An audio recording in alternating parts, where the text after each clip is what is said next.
Hey, you awesome folks! Thanks for taking this journey of discovery with your guide, Keith Haney.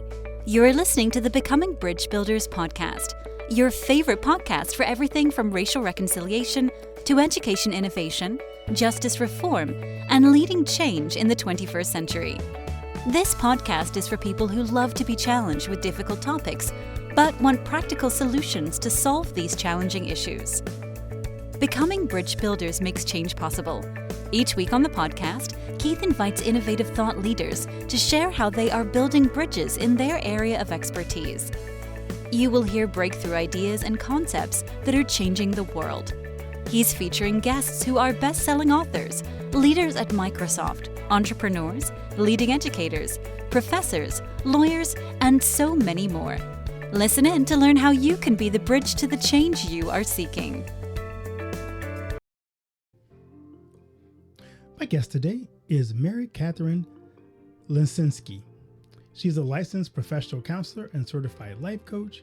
She has been a counselor for 13 years. In 2022, she became certified to treat digital addiction. She has her own practice and can coach nationwide. She loves working with teens, adults, and families. She has a passion for seeing families thrive. In her spare time, she loves to read and be outside. And when she can read outside, it's the best of both worlds. Welcome, Mary, to the podcast. Well, Mary, welcome to the podcast. How are you doing today? I'm doing great, Pastor Keith. I'm doing great. How are you? I'm phenomenal. It's great here. We're about to get ready for our fair. So my kids getting ready to present the 4-H fair. So we're excited. That's always fun to go to and see all of their projects and animals. All that's awesome. Right. And if he wins, last year he got to show at the Iowa State Fair, which is a big deal here. Oh. That is a big deal. That's great. I hope that happens again. Yeah, we're looking forward to it. So I love to ask my guests this question. What's the best piece of advice you ever received? Well, let's see. This is not necessarily a direct piece of advice, but something that has really stuck with me since I was very little. It comes from my grandmother. And she would always say, take time to stop and smell the roses, which I know is not an original quote from her, but she attached to that somehow. And it impacted me as a child. When I was with her, we would go slow. She was elderly, of course, even when I was very young. And so it stuck with me then, but now it has kind of come back up in my life as I have gotten into this field, how important it is to just take life slow sometimes and notice the details and appreciate the beauty of God's creation. Yeah, that is so critical because we can go through our entire life and it just goes by so fast. We don't remember anything because we never took the time to just stop and really appreciate the things that are around us, living in the moment. Yes, for sure. So I'm curious too, and think about your life and your journey. Who were some people that served as a mentor or an inspiration for you along the way?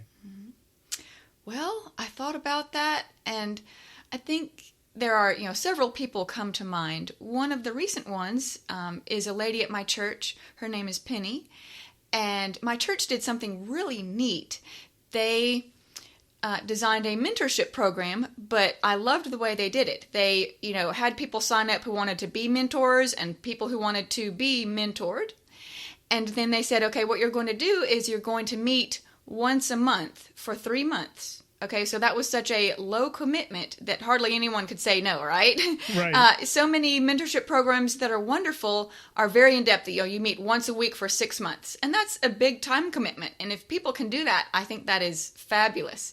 But I think that when you need to just kind of hook people in, the once a month for 3 months, and then Penny and I continued once a month for over a year. They said, you can do whatever you want to after that. And so she had a great impact on my life. She was someone who was recent, but I think about my mother and my grandmother and how they have impacted my life so deeply in my work now as well, but obviously in my personal life as well. They have been great mentors for me. I love that. That's so cool. We had that idea when I was a pastor in Michigan. The problem was it was executed. You talk about execution. It wasn't executed properly, so they just kind of threw us out there and presented it to us at the conference. And they paired us up without ever talking to us or even getting our permission. And so Oh, okay. the person who was my mentor didn't ever call me, and we never had a connection. And it was like, I was like, oh, I was looking forward to it, because he was a seasoned pastor. I'm like, I'd love to have a seasoned pastor kind of walk alongside and help me not make the mistakes I'm going to make. Right, At least minimize the yeah. ones I'm going to make, probably. Right. Yeah, I think when churches can start mentorship programs, I think it's great. Or any organization starts a mentorship program. It could be about anything. Yeah, exactly. It's wonderful. So tell us about your background. When did you become a certified life coach, especially specializing in digital addiction? Well, my story starts before that. I first, actually, 14 years ago, became a licensed professional counselor, so a mental health counselor, so I've been doing that for a long time. And then what got me started in this was I wanted to pivot my practice to work more with families as a whole instead of working with individual adults or individual teenagers. And I would do a little bit of family work in there, but I wanted to do more direct family therapy. And as I got into that, planning that and learning more about that, I just realized more and more how battles over screen use were just a huge problem with families. So I thought, well, if I can focus on this specifically, maybe that could really help families in a big way. And so I got certified to treat digital addiction, and I also became a certified life coach. And that way I can coach parents across the country. Oh, right. And what have you noticed about that field in terms of I noticed a lot of people have talked about, we have a pastor here in our area in Iowa who does stuff about screens for families and talk about how dangerous screens can be. What do you notice as you started working in this field as trends that are you've uncovered? Well, I think that some good things are happening in that more and more people are waking up to the fact that this is a big problem. It's not just kind of sucking away our time. It's actually causing big problems in families. It's causing problems at school. It's causing physical health problems, mental health problems. And so that awareness of the problem is growing. That's great. I think my next big hurdle, or our next big hurdle, is that screen time and even young children having screen time has become such a norm so fast that now it's like, well, what do you do? How do you combat something that is already so ingrained as a norm, especially for younger people, that it's very difficult. When the iPhone came out, that was a status symbol for so many to say, I have an iPhone, and then, for your 10-year-old to have an iPhone, it was like, whoa, right? And so that piece of it, that was a little bit of it. And then you just go to the addictive properties. And once people started, it feels like you can't stop. And so people, not knowing that, we kind of got sucked in. So you wrote a book about it. Tell us about that. Tell us the name of it, and tell us kind of the format and what you hope to achieve with your book. Mm-hmm. Well, my book is actually still in the works. It is in the editing process. And so I hope to have it out sometime this year. All right. But it is in the editing process. And actually, even the name has not been finalized, but it's going to be something about screen time solutions, or solutions to screen time. And I talk about, overuse and addiction.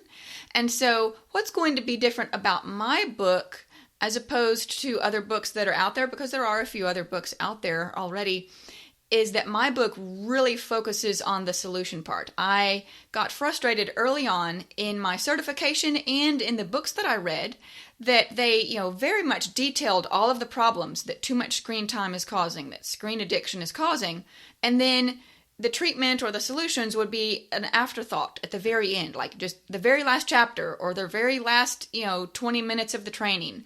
And it was like, whoa, something needs to be done here. Someone needs to investigate this more as far as, what do we do other than just tell people, stop using your screens too much, right? Because, that's out there. That's a no-brainer, but it's hard because of the addictive properties, right?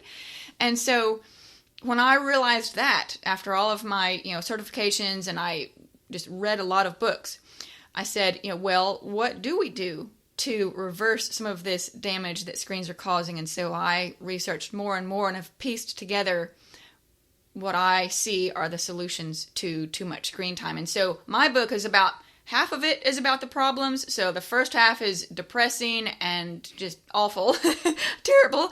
And then the second half is about the solutions. So, My book is also just coming out like in this week or so. And I was curious, as you think about the research you did, what was some of the most interesting observations you got from the research you did in studying for this book, preparing this book? Well, I think of two things. Number one, when I first started reading books, I assumed that they were written by psychiatrists and counselors, kind of people in my field, seeing the negative effects on people's mental health from too much screen time. But, one of the first books I got, I started reading it and I was like, wait a minute. And I discovered that the author was an occupational therapist. So she, had spent decades working in schools and is saying, hey, very recently with this new generation coming up, we're seeing problems as occupational therapists that we have not seen before.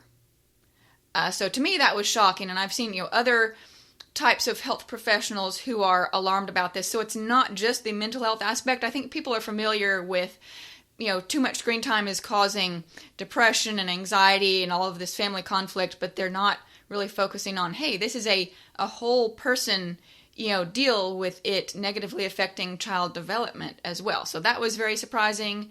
And then just, I read so many terrible statistics about, again, the rise in anxiety and depression and even the rise in child suicides.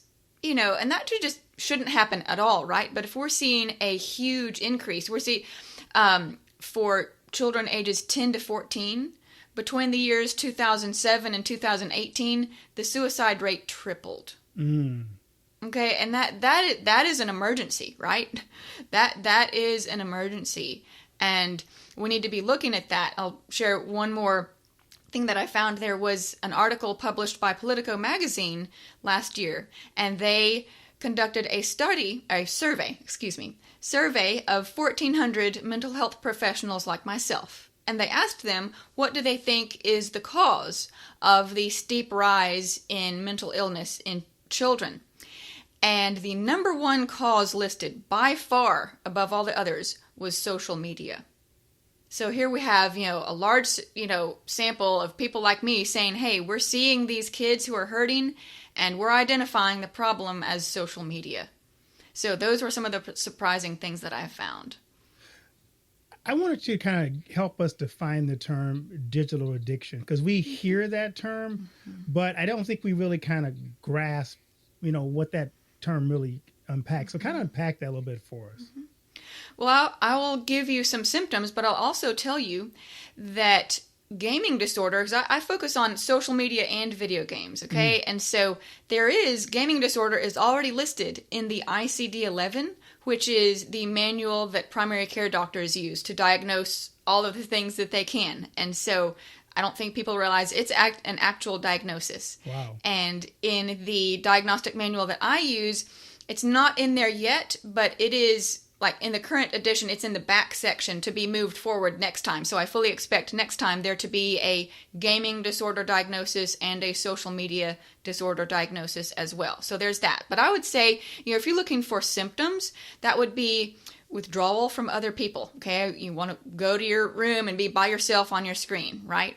Anger, especially when you try to get that child or teenager off their device. If they have some giant meltdown, that represents way too strong of an attachment to that device, right?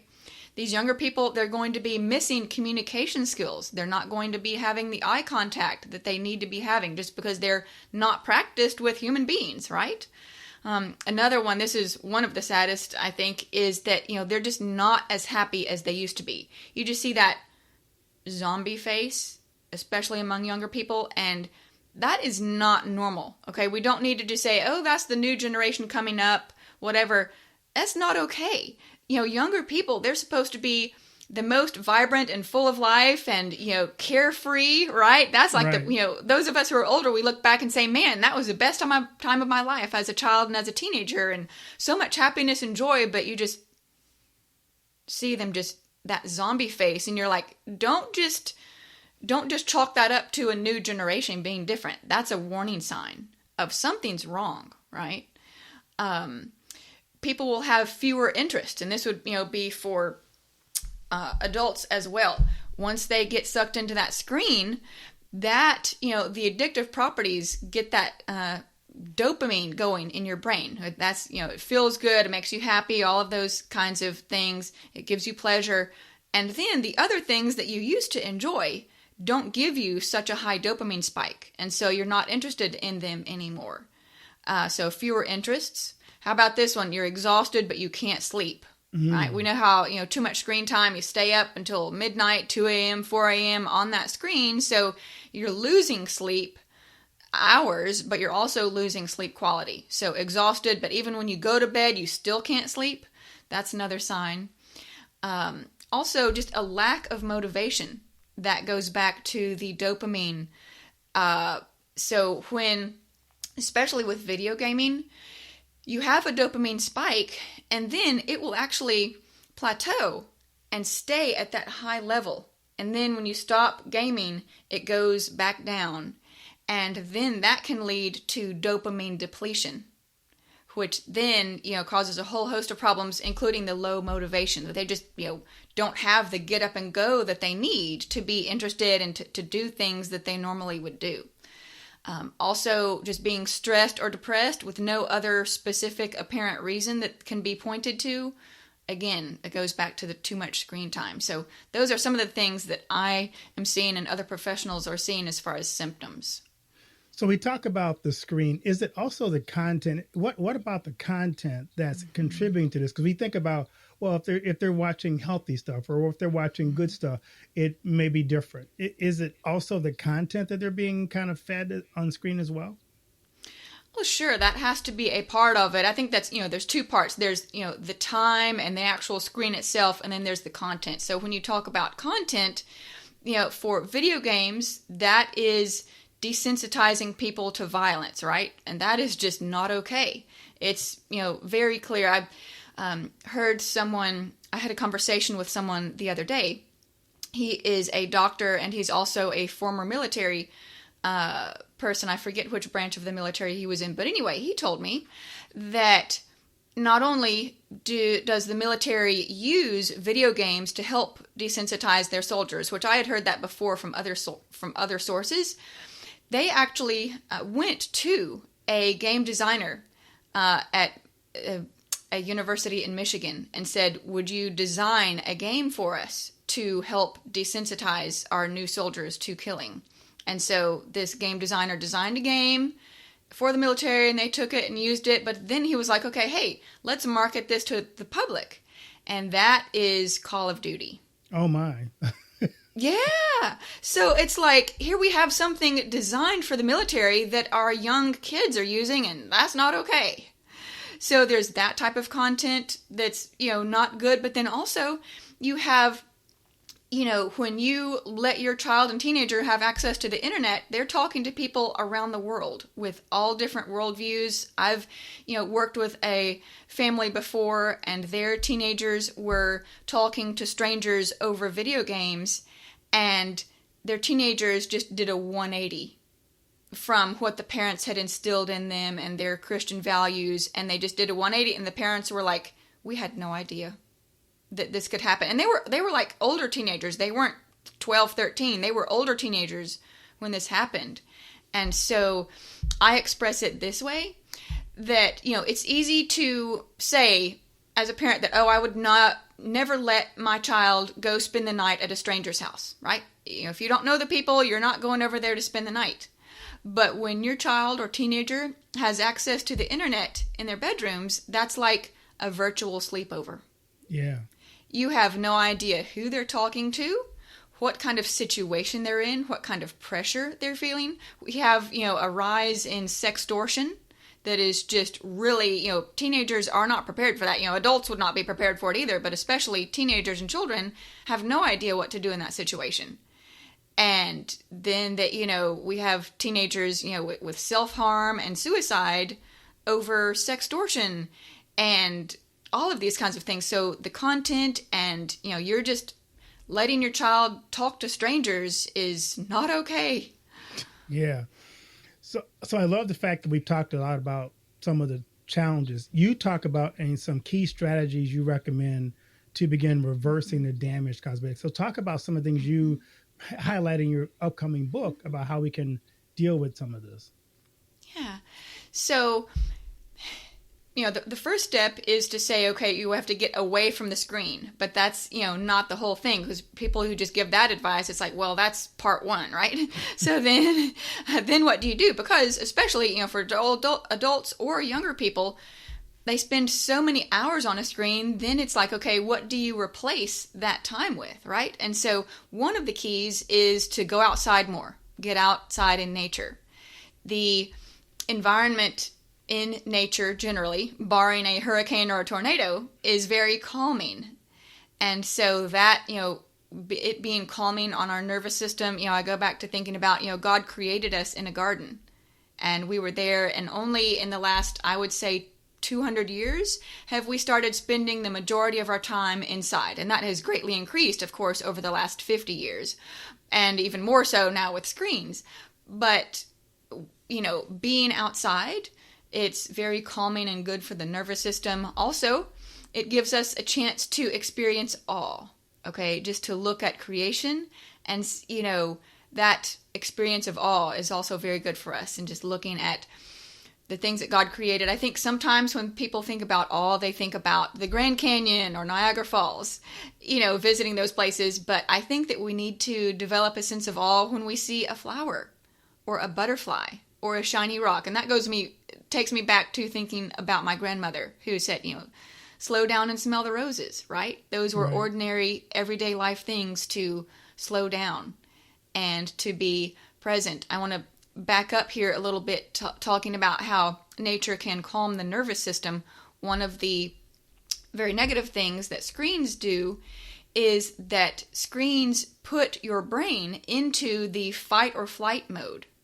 And a lot of people don't realize that, but especially with gaming, people are having fun doing that. They feel excitement, they're enjoying it on the outside, but on the inside, their body is interpreting it as stress and real danger. And so then the body is producing cortisol, the stress hormone, and getting, all of those hormones going. And then we're kind of sitting in that for hours and hours, which is not good. I think that we've done very well in the health field explaining how chronic stress is leading to chronic diseases and all of these health problems. So now if we say, okay, screens are putting us in that chronic stress mode, we don't need that.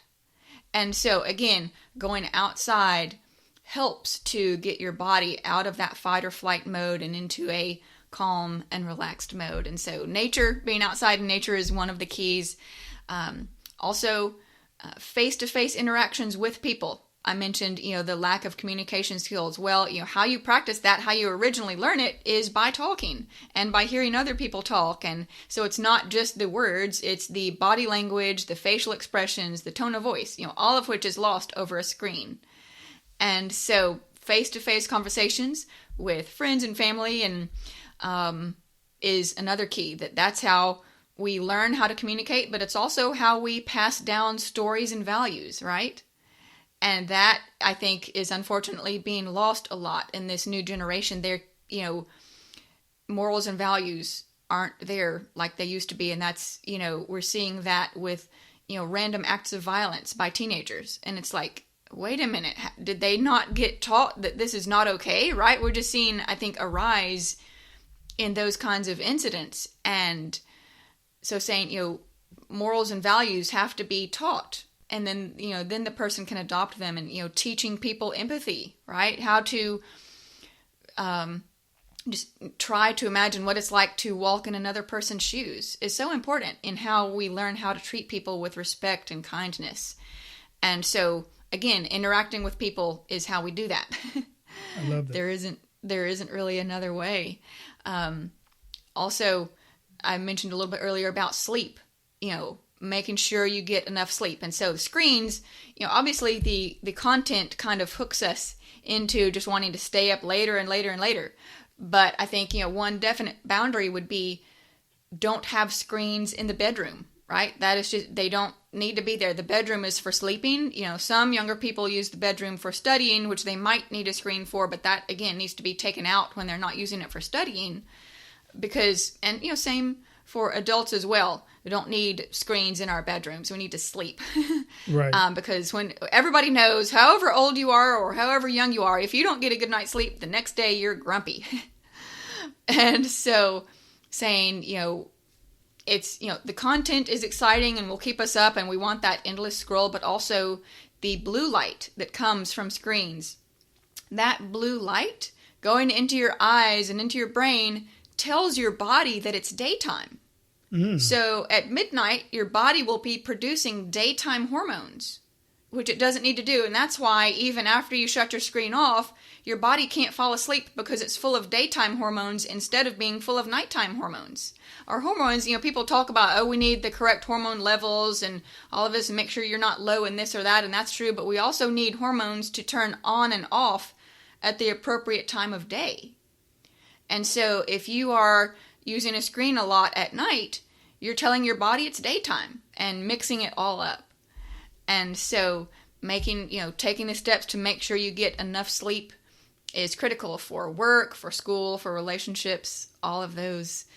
So making sure sleep is doing well. Physical movement is another key. We are way too sedentary. I sit and talk for a living, so I have to make sure that I get up and move around and walk and do physical exercise.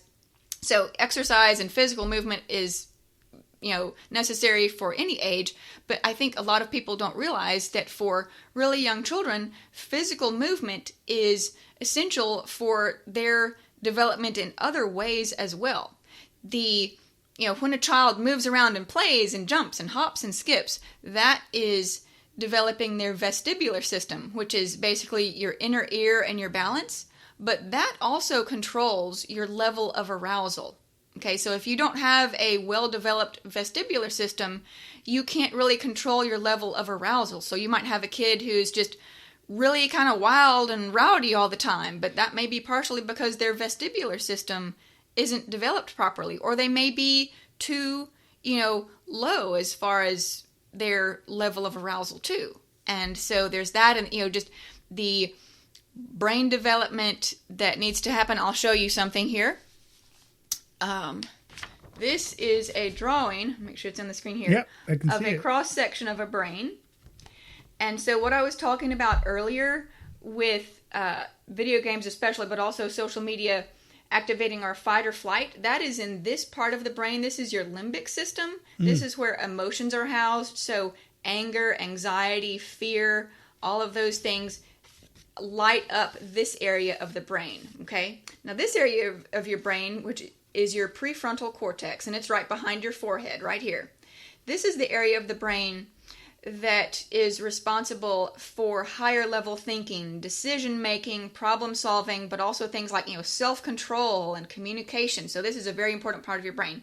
This part of your brain is not fully developed until age 26. Wow. So, it's there and it's slowly developing, but it's not all the way done until age 26, which tells me that our environment, what we expose our brains to or not, helps to literally shape how the brain develops. And what you want, also, with different parts of the brain controlling different functions, you want the parts of the brain to be also connected to each other. You want a well-integrated brain. Okay? And so if we don't have movement, if we don't have that face-to-face communication, all of those things, your brain isn't going to grow the neurons, the brain cells that connect these different parts, which again is going to affect their development. I mentioned the occupational therapist. They're seeing delays in reading and writing skills, and they are attributing that to the brain is less developed because these kids are just sitting and staring at a screen all day instead of moving and talking, all of those things. And so physical movement is another key.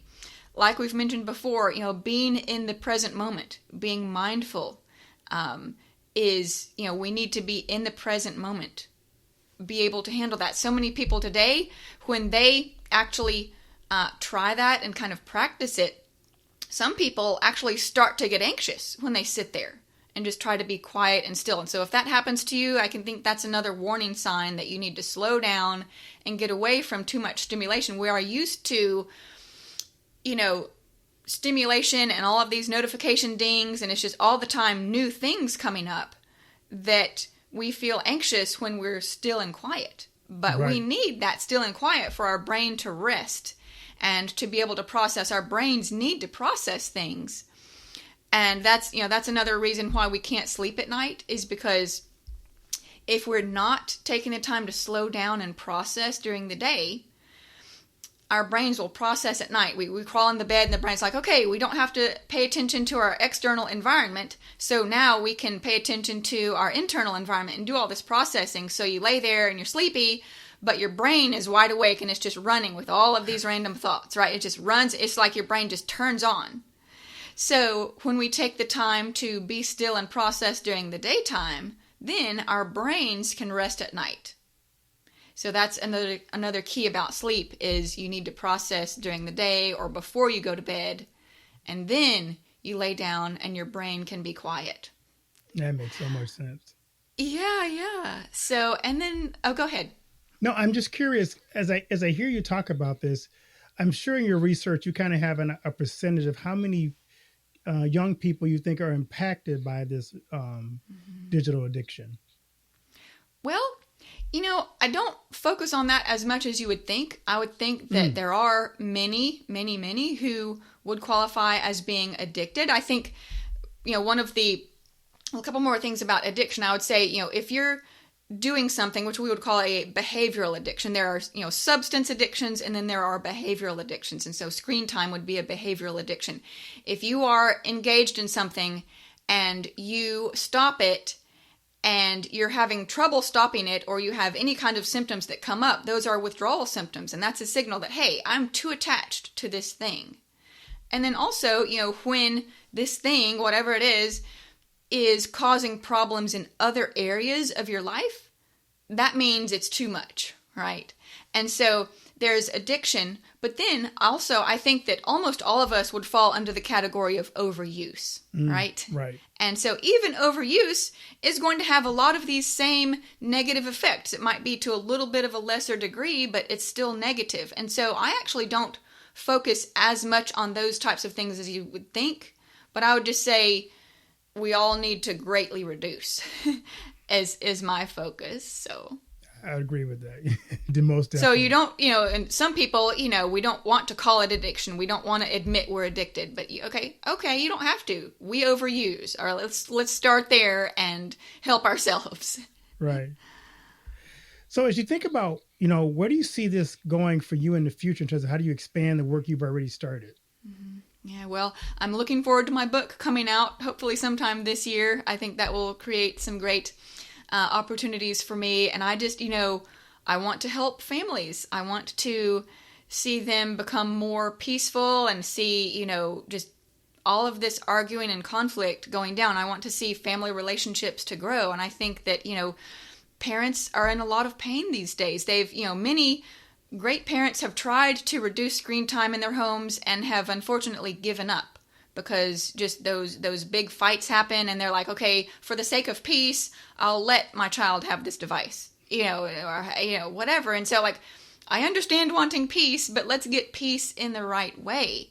And I think that that's where I can come in as a coach and say, let me help you from the front end to prepare for this and to get you ready, and let me kind of be the bad guy, right? Because if I'm coming in and saying, okay, let me kind of give you some instructions, it's the instructions from the coach and not from the parent, because, it's hard to be the bad guy as the parent. Right. But if somebody else can be the bad guy and then the parent is just kind of implementing what the bad guy says, that can help the relationship between the parents and the children to survive this rocky space, so to speak.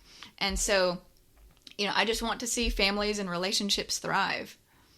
So as a coach, if you have a child that's dealing with this kind of an issue, what would be a good starting point, you think, to begin having this conversation? Well, another piece that I think parents are missing is that we need to talk about how screen time affects the brain, and we need to talk about brain health and explain some of these things. You can explain this, on a very basic level to teenagers and even to children and say, if you want to have a sharp brain, which I think most young people do, they want that brain to be sharp, to be able to get ahead and to do the things in life that they want to do, then okay, here are the things that are healthier for the brain, and here are the things that are not so healthy. So if we can take that approach and get them excited about brain health and their own desires for their life, that is a much more positive approach than the approach of, hey, we're going to take away your screens and take away all your fun, right? And so I think that starting there is a better way to start than just saying, oh, taking away the screen. Right. No, that's good. I love to ask my guests this question. This is my favorite question. What do you want your legacy to be?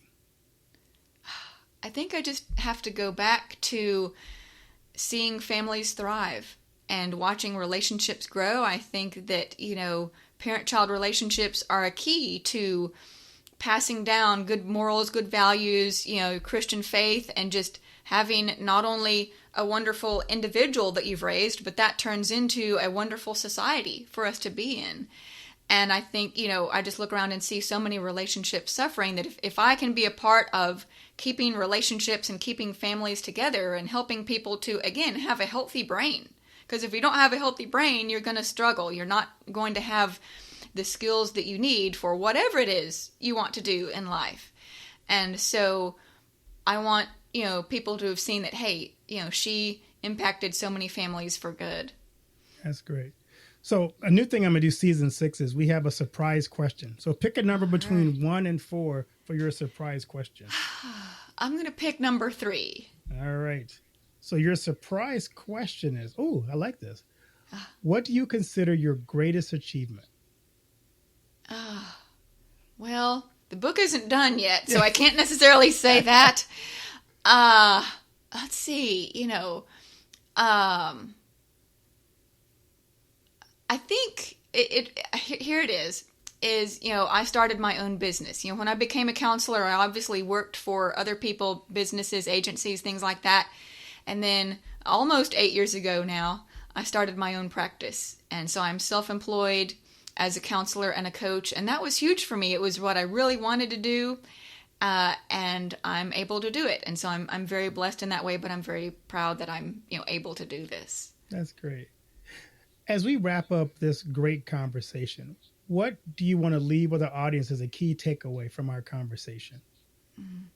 Well, I think in a lot of these conversations, we talk about, depressing, disturbing things, about how screens damage us, all of these things. I just want to leave people with hope. I know some people are very discouraged about this whole scenario in their individual lives and in our, society as a whole. But I say, there's hope. I think that we can turn things around and create a healthy relationship with screens. I think that I want people to be able to talk about it, not just talk about the problems, but say, how can we kind of, band together? Can we get 2 or 3 families together to say, we're going to get together face to face and do activities and go to the park, and just, it has to start small, but it has to start somewhere.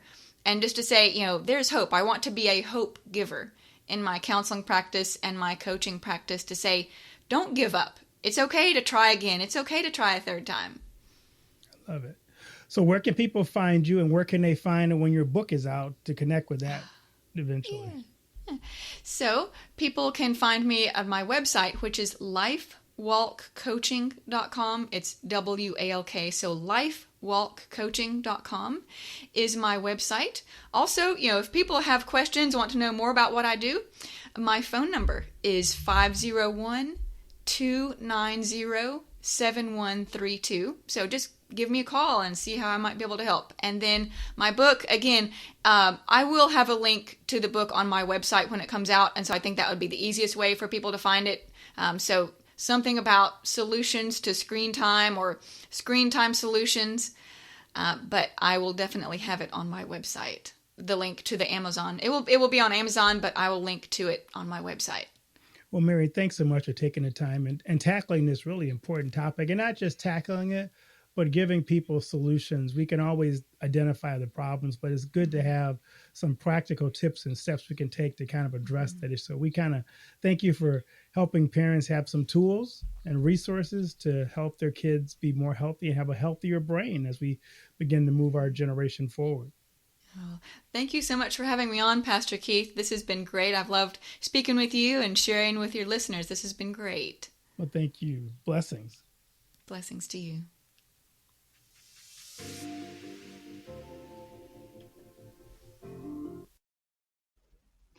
Do you know that most entrepreneurs hit a revenue ceiling and have no idea why? They're working harder, spending more money, running more ads, but revenue stays flat.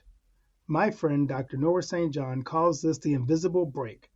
He's giving our listeners a free revenue ceiling audit to help you see what's really holding you back. You'll get a free 30-day membership to Noah Bot, giving you access to Dr. Noah's 30 years of experience to help you reach your next level. But hurry, because there's only 50 available this month. So if you're tired of being stuck at the same revenue level and want to finally break through, get your free revenue ceiling audit at drnoahvault.com in the affiliate link that'll be listed in the show notes. Thanks for listening to Becoming Bridge Builder. If you enjoyed this episode and want to help support the podcast, please subscribe and share it with others. Post about it on social media or leave a rating and review. To catch all the latest from me, you can follow me on Instagram at bkeithhaney and on Getter and Twitter at RevHeadpin. Thanks again and tune in next time.